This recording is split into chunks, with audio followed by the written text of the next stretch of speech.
नमस्कार। डेट है आज की 15 नवंबर 2024 और देखिए 15 नवंबर 2024 को जो था वो कंडक्ट किया गया था जेबीटी टेट का पेपर। जेबीटी टेट का पेपर ये कंडक्ट किया गया था। तो देखिए अब टेट का पेपर कंडक्ट किया गया था तो डेफिनेटली इंपॉर्टेंट है। जेबीटी टेट वालों के लिए तो इंपॉर्टेंट है ही है, उनको पता चल जाएगा कितने क्वेश्चन सही हैं कितने नहीं हैं, परंतु आगे आने वाले टेट हैं वहाँ पर भी थोड़ी थोड़ी हेल्प मिलेगी क्योंकि हम डिटेल से इस पेपर को डिस्कस करने वाले हैं।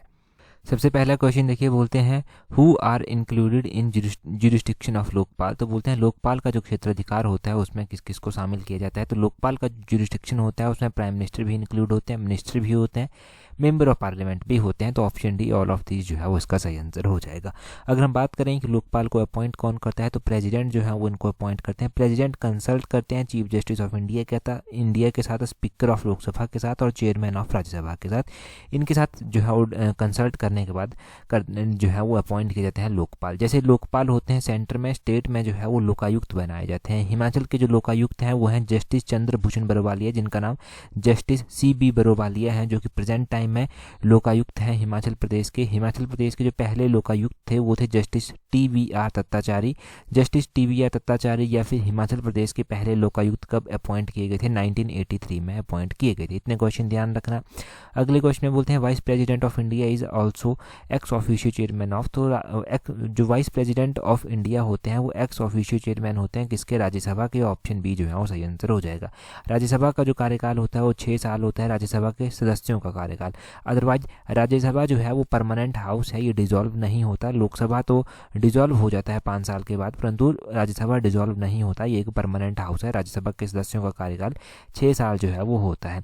और वाइस प्रेसिडेंट अभी कौन है? जगदीप धनखड़ जो है वो वाइस प्रेसिडेंट ऑफ इंडिया है, वही चेयरमैन है, एक्स ऑफिशियो चेयरमैन है राज्यसभा के भी। अगला क्वेश्चन देखिए, बोलते हैं during which 5 year plan 14 major banks were nationalised. तो बोलते हैं कि किस 5 ईयर प्लान के दौरान जो था 14 मेजर बैंक्स को जो था वो नेशनलाइज किया गया था। देखो अगर हम बात करें कि 14 मेजर बैंक जो था वो किस 5 ईयर प्लान के दौरान नेशनलाइज किए गए थे, तो ये बड़ा इंपॉर्टेंट क्वेश्चन हो जाता है कि कब किए गए थे। ये किए गए थे 4th प्लान के दौरान। ऑप्शन बी जो है वो सही आंसर हो जाएगा। ये जो 4th 5 ईयर प्लान था ये कब से लेकर कब तक चला था? ये 1969 से जो था वो 1974 तक जो था वो चला था। इंदिरा गांधी के कार्यकाल के दौरान ये पहला प्लान इस तरह का रहा था। और आपने ध्यान रखना है कि कई बार सिंपल रूप से क्वेश्चन पूछ जाता है कि जो 14 मेजर बैंक्स को नेशनलाइज किया गया था वो कब किया गया था। तो 1969 का ये टाइम था। 1969 में जो था वो 14 मेजर बैंक्स को जो था नेशनलाइज किया गया था। कई बार कुछ भी ना करके ये पूछा जाता है कि 1969 में कितने बैंक्स को नेशनलाइज किया गया था, तो 14 बैंक्स को नेशनलाइज किया गया था। अगला क्वेश्चन देखें, बोलते हैं total geographical area of Himachal Pradesh. तो हिमाचल का जो टोटल जियोग्राफिकल एरिया है वो है 55,673 स्क्वायर किलोमीटर। ऑप्शन सी जो है वो सही आंसर है।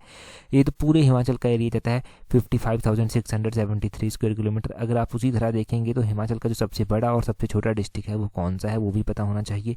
सबसे बड़ा डिस्ट्रिक्ट जो है वो लाहौल स्पीति डिस्ट्रिक्ट जो है आ जाता है, और सबसे छोटा डिस्ट्रिक्ट जो है वो आ जाता है आपका सबसे बड़ा डिस्ट्रिक्ट लाहौल स्पीति है, सबसे छोटा डिस्ट्रिक्ट जो है वो हमीरपुर आ जाता है। अगर हम इनके एरिया की बात करें तो लाहौल स्पीति का एरिया है 13,841 स्क्वायर किलोमीटर, जो कि पूरे हिमाचल का 24.86% कवर करता है।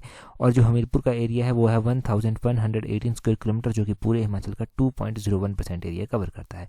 125 क्वेश्चन में बोलते हैं world highest straight gravity dam is. तो वर्ल्ड का जो हाईएस्ट स्ट्रेट ग्रेविटी डैम है वो अपना भाखड़ा बांध है। ऑप्शन सी सही आंसर है। सतलुज नदी के ऊपर जो है ये बांध बना हुआ है। हम आए दिनों पंडोह डैम, पौंग डैम और नाथपा झाकड़ी डैम के बारे में भी पढ़ते रहते हैं। अगला क्वेश्चन देखिए 126 बोलते हैं Kheer Ganga hot water spring is located in which district की। तो बड़ा ही कॉमन सा क्वेश्चन है कि खीर गंगा जो कि हॉट वाटर स्प्रिंग है एक, वो कहाँ पर स्थित है। तो खीर गंगा जो है वो कहाँ पर स्थित है? ये डिस्ट्रिक्ट कुल्लू में जो है वो आ जाता है। डिस्ट्रिक्ट कुल्लू इसका ऑप्शन ए जो है वो सही आंसर हो जाएगा। डिस्ट्रिक्ट कुल्लू में अकेला ही ये खीर गंगा नहीं आता। डिस्ट्रिक्ट कुल्लू में जो है वो और भी ऐसे झरने या फिर और भी ऐसे पानी के गर्म पानी के स्रोत जो हैं वो आ जाते हैं, जैसे कि डिस्ट्रिक्ट कुल्लू में वशिष्ठ आता है, डिस्ट्रिक्ट कुल्लू में कसौल आता है, मणिकर्ण आता है। अब ये तो गर्म पानी के हो गए। डिस्ट्रिक्ट कुल्लू में राहला वाटरफॉल भी आता है एक, वो भी ध्यान रखना है आपने।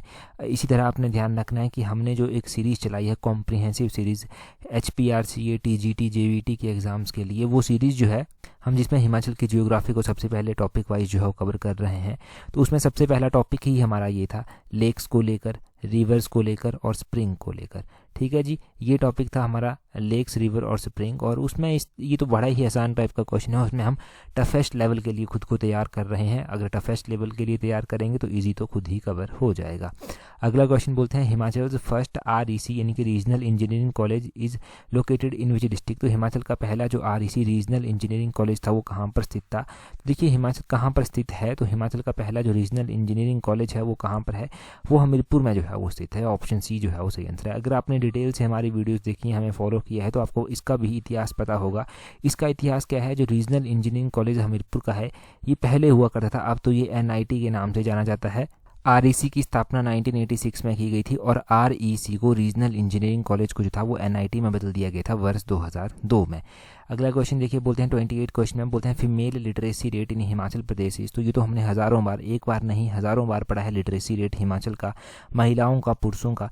देखिए अगर हम बात करते हैं लिटरेसी रेट की, वो भी फीमेल लिटरेसी रेट की हिमाचल प्रदेश में, तो आपने ध्यान रखना है कि 2011 की जो जनगणना होती है उस जनगणना के अनुसार जो है हिमाचल में जो महिलाओं का जो लिटरेसी रेट है वो 76% जो है वो यहाँ पर अप्रॉक्सीमेटली जो है वो आ जाएगा। कितना, 76%। ऑप्शन ए जो है वो सही आंसर हो जाएगा। फिर भी अगर आप डिटेल में देखेंगे तो हिमाचल का जो लिटरेसी रेट है वो है 82.80%। इसमें से जो मेल लिटरेसी रेट हिमाचल का आता है वो 89.53% आ जाता है, और फीमेल लिटरेसी रेट जो आता है वो 76%, यानी कि एग्जैक्टली है ये 75.93% ये आ जाता है। टफेस्ट क्वेश्चन पूछना है तो पूछ लेते हैं मेल फीमेल लिटरेसी रेट के बीच में डिफरेंस कितना है, या फिर कुछ भी क्वेश्चन इस तरह से बन जाता है।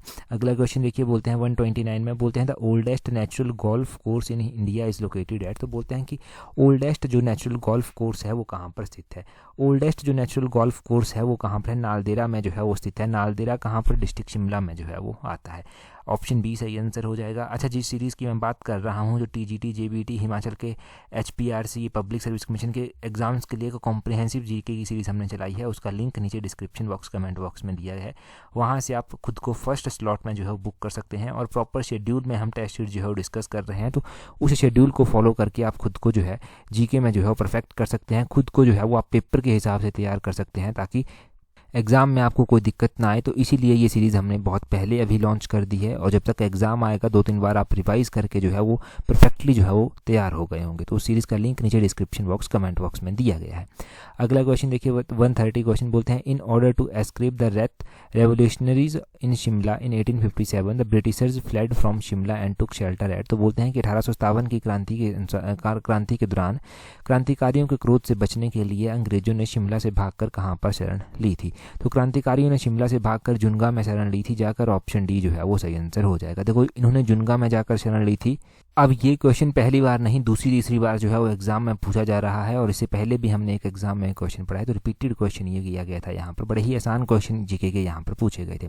कई बार क्वेश्चन पूछ लेता है कि 1857 के विद्रोह के दौरान जो था वो कौन सा प्रिंसली स्टेट ऐसा था जिसने अंग्रेजों का साथ नहीं दिया था या फिर न्यूट्रलिटी अपनाई थी, तो वो था बुशहर प्रिंसली स्टेट। बुशहर के राजा उस टाइम कौन हुआ करते थे, शमशेर सिंह बुशहर के राजा हुआ करते थे। अगले क्वेश्चन में बोलते हैं Himachal became union territory in. तो 1948 में हिमाचल की स्थापना होती है। 15 अप्रैल को 1 नवंबर 1956 को हिमाचल जो है वो केंद्र शासित प्रदेश बन जाता है। 1971 तक ये केंद्र शासित प्रदेश ही रहता है, और 1971 को जो है वो इसको एक पूर्ण राज्य का दर्जा जो है वो दिया जाता है, और 18वें नंबर का स्टेट जो है ये इंडिया का बनता है, 18th नंबर का स्टेट बनता है। आगे बोलते हैं who has written the book Kullu Desh Ki कहानी। तो कुल्लू देश की कहानी बुक जो है वो लालचंद प्रार्थी के द्वारा लिखी गई है। ऑप्शन बी सही आंसर है। ये भी क्वेश्चन हमने हज़ारों बार, किताबें तो मैंने बिल्कुल टॉप टिप से जो है वो आपको याद करवा दी हैं, क्योंकि हम बार बार रिवाइज करते रहते हैं उनको मिशन एलाइड में, बाकी सीरीज़ में, तो वहाँ से याद हो ही जाती हैं। आगे बोलते हैं हाईएस्ट स्टैचू इन इंडिया। तो इंडिया का जो हाईएस्ट स्टैचू है वो है Statue of Unity. Option C जो है वो सही आंसर है। अभी 31 अक्टूबर थी, तो 31 अक्टूबर को जो था वो सरदार वल्लभ भाई पटेल जी की जयंती मनाई गई, जिसको नेशनल यूनिटी डे के रूप में जो है वो मनाया जाता है। अब ये टॉलेस्ट स्टैचू है, कई बार इसकी हाइट पूछ ली जाती है। 182 मीटर जो है वो इसकी हाइट है, ये भी आपने ध्यान रखना है।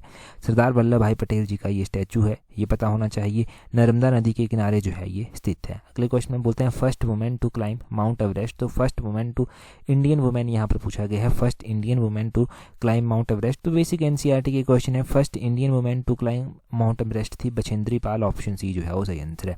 हो सकता है आगे आने वाले टैट के एग्जाम में पूछ ले जाए कि कब क्लाइम किया था, 1984 में इन्होंने इसको क्लाइम किया था। ऑप्शन 1984 सही आंसर हो जाएगा। 135 में बोलते हैं first Indian to get Nobel prize, तो पहले इंडियन कौन थे जिनको नोबेल प्राइज मिला था, रविंद्रनाथ टैगोर थे। ऑप्शन डी सही आंसर हो जाएगा। 1913 में 1913 में इनको ये नोबेल प्राइज जो था वो मिला था। ये भी ध्यान रखना है कि कब इनको ये प्राइज जो था वो मिला था, फर्स्ट इंडियन को कौन से ईयर में मिला था नोबेल प्राइज इनको नोबेल प्राइज मिला था कौन सी फील्ड में मिला था, लिटरेचर की फील्ड में जो था इनको ये प्राइज मिला था। लिटरेचर भी ध्यान रखना है। अगले क्वेश्चन में बोलते हैं इन pre independent India which state launch the compulsory primary education, तो बोलते हैं कि जो स्वतंत्रता से पूर्व जो है वो कौन सा ऐसा राज्य था जिसने प्राथमिक शिक्षा को अनिवार्य किया था, तो वो था बड़ौदा। ऑप्शन ए जो है वो सही आंसर हो जाएगा। कौन सा था वो, बड़ौदा था। ये आपने ध्यान रखना है, बड़ौदा। इंपॉर्टेंट क्वेश्चन है ये। इस तरह के क्वेश्चन रिपीट होते हैं एग्जाम में जाकर, और जब रिपीट होते हैं तो आपने ध्यान रखना है कि ये बहुत ही ज़्यादा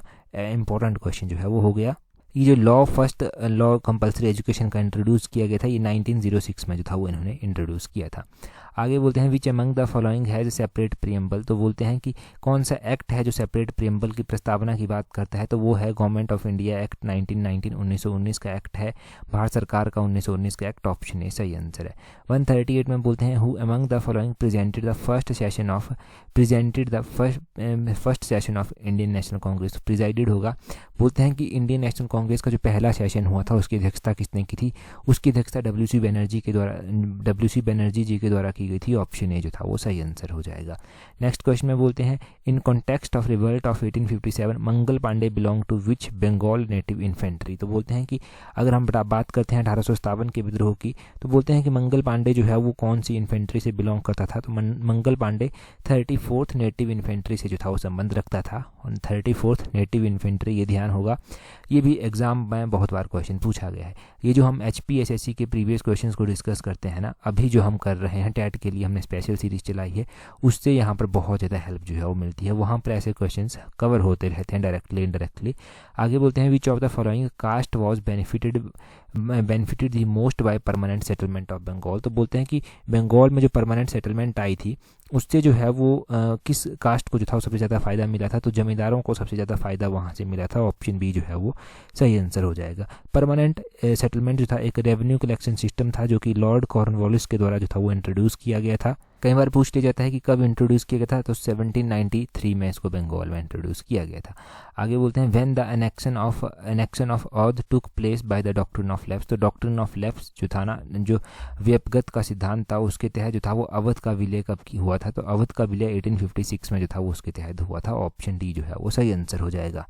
डॉक्ट्रिन ऑफ लेफ्ट जो था वो लॉर्ड डलहौजी के द्वारा जो था वो इंट्रोड्यूस की गई थी, ये भी पता होना चाहिए। अगले क्वेश्चन में बोलते हैं who of the following was the first viceroy of India, तो फर्स्ट वाइसराय पूछे गए हैं। यहाँ पर वाइसराय पूछे गए हैं, लॉर्ड कैनिंग जो था वो फर्स्ट वाइसराय ऑफ इंडिया थे, ये ध्यान रखें। 43 में बोलते हैं what was the real name of Swami Vivekananda ji, तो स्वामी विवेकानंद जी का रियल नाम पूछा गया है कि स्वामी विवेकानंद जी का रियल नाम जो था वो क्या था, तो स्वामी विवेकानंद जी का रियल नाम था नरेंद्र नाथ दत्त। नरेंद्र नाथ दत्त इनका रियल नाम आपने ध्यान रखना है।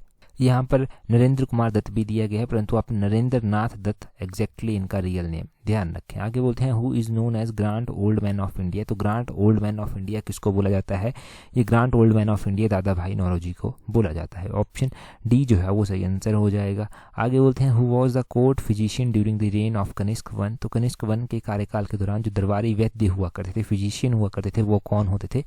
चरक का नाम तो आपने बहुत सुना है, बेसिक क्लासेस में ही ये क्वेश्चन क्लियर हो जाता है, तो चरक का नाम ध्यान रखना है। आगे बोलते हैं निम्न में से किसे शाक्य मुनि या तथागत के नाम से जाना जाता था, तो शाक्य मुनि या तथागत किसको कहा जाता था, वो कहा जाता था बुद्धा को। ऑप्शन डी जो है वो सही आंसर होगा। आगे बोलते हैं which region has practice the shifting cultivation in India, तो शिफ्टिंग कल्टिवेशन जो है वो भारत के किस रीजन में जो है वो प्रैक्टिस की जाती है, ये नॉर्थ ईस्टर्न रीजन में की जाती है। ऑप्शन डी सही आंसर हो जाएगा। नेक्स्ट क्वेश्चन की ओर चलते हैं। 148 क्वेश्चन बोलते हैं which of the following statement is not true about hydro power generation from river dam, तो बोलते हैं कि नदी बांध से जो बिजली बनाई जाती है निम्नलिखित में से कौन सा कथन उसके बारे में सही नहीं है, तो इसका ऑप्शन डी सही आंसर हो जाएगा। डैम्स एनकरेजेज सस्टेनेबल ग्रोथ, बांध धारणीय विकास को बढ़ावा देते हैं, ये स्टेटमेंट जो है वो गलत है। ठीक है जी, अगला क्वेश्चन देखिए। यहाँ पर ये इमेज ब्लर आई है थोड़ी सी, परंतु देखिए विच of the following is a green house gas. यहाँ पर ग्रीन हाउस गैस पूछा गया है कि इनमें से कौन सी ग्रीन हाउस गैस है। ऑप्शन में आपको ऐसे ही बता देता हूँ कि ऑप्शन में क्या क्या दिए गए थे। सबसे पहले तो कार्बन डाइऑक्साइड आपको दिखाई दे रहा है, इसके बाद भी ऑप्शन में दिए गए थे। इसके बाद ऑप्शन में दिया गया था वाटर वेपर, एक ऑप्शन में दिया गया था, वो आपने ध्यान रखना है, वाटर वेपर भी ऑप्शन में था। और बी ऑप्शन ये हो गया। सी ऑप्शन क्या था, मीथेन। मीथेन जो था वो सी ऑप्शन में आता था। और डी ऑप्शन क्या आता था, डी ऑप्शन जो था वो ऑल ऑफ दीज आता था। ऑल ऑफ दीज जो था वो डी ऑप्शन आता था। तो इसमें से बोलते हैं कौन सी ग्रीन हाउस गैस है। तो ऑब्वियसली ग्रीन हाउस गैसेज हमने पढ़ी हैं, ऑल ऑफ दीज ही इसका सही आंसर हो जाना था। वाटर वेपर, मीथेन, ये सभी जो है green house, water vapour, carbon dioxide, methane, ये तीनों ही जो है ग्रीन हाउस गैसेज में आती हैं। अगले क्वेश्चन में बोलते हैं which of the following is responsible for turning Taj Mahal yellow. तो बोलते हैं ताजमहल का रंग ये जो येलो पड़ गया है ये किसके कारण पड़ा है, ये सल्फर डाइऑक्साइड के कारण जो है वो पड़ा है। सल्फर डाइऑक्साइड इसका ऑप्शन ए जो है वो सही आंसर हो जाएगा। अच्छा, टेलीग्राम पर अगर आपने हमें ज्वाइन नहीं किया तो अपने टेलीग्राम पे सर्च करना @allexam31, आपको हमारा टेलीग्राम चैनल मिल जाएगा। और इसके अलावा आप टेलीग्राम पर ही हमें व्हाट्सएप का लिंक भी हमारा दिया गया है, व्हाट्सएप ग्रुप का लिंक, वहाँ पर भी हमें ज्वाइन कर सकते हैं। टेस्ट सीरीज़ का तो मैंने बता ही दिया है, कॉम्प्रिहेंसिव टेस्ट सीरीज़ है, काफ़ी कुछ सीखने को आपको मिलेगा अगर आप ईमानदारी के साथ पढ़ाई करेंगे। और इस बार की टेस्ट सीरीज में हम वीडियो डिस्कशन के साथ जो है वो हर एक क्वेश्चन को डिस्कस करेंगे, तो वहाँ पर वो देख लेना, नीचे डिस्कस का लिंक दिया गया है। That's all, thank you very much for watching and listening it very patiently.